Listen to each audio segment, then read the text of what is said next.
while back ago in the 97, I had to replace the lock cylinder. My key would not go in anymore. I don't know what broke in it.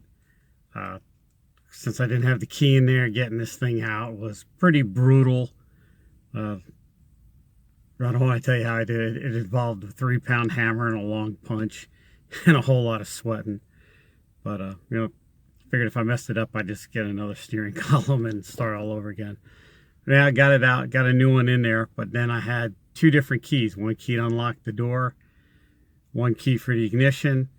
I thought I could live with it. It got to be too much of a pain in the ass, so I went on Amazon, bought a new lock cylinder for $20. It was like 19 bucks and change, so for around 20 bucks.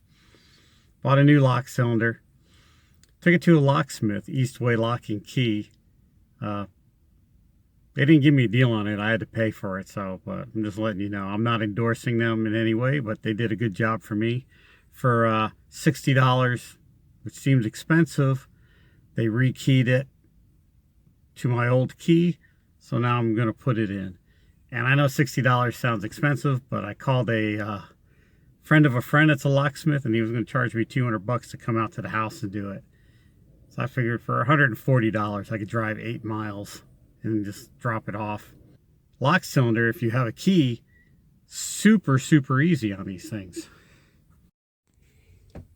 Underneath the steering column, there's this hole right underneath the ignition, and you just stick a punch up in there. So you stick a punch up in there. First of all, you got to turn the key to, I think it's run.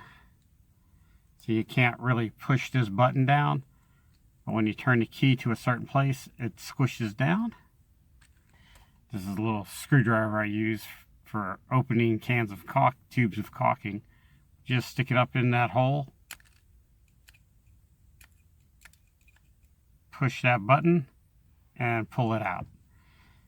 In theory, if you really want to get fancy, you could take the steering wheel cover off. It's just 2 Phillips screws.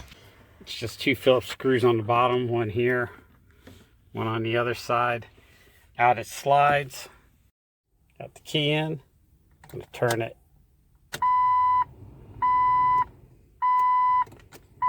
Turn it to run. Turn down the copyrighted music.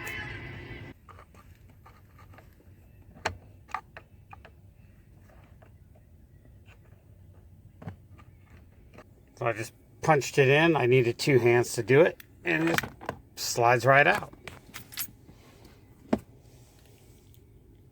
Take the new one.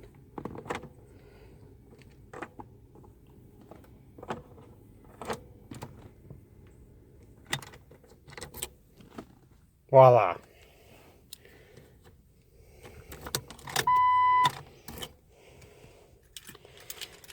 Now I have my old key.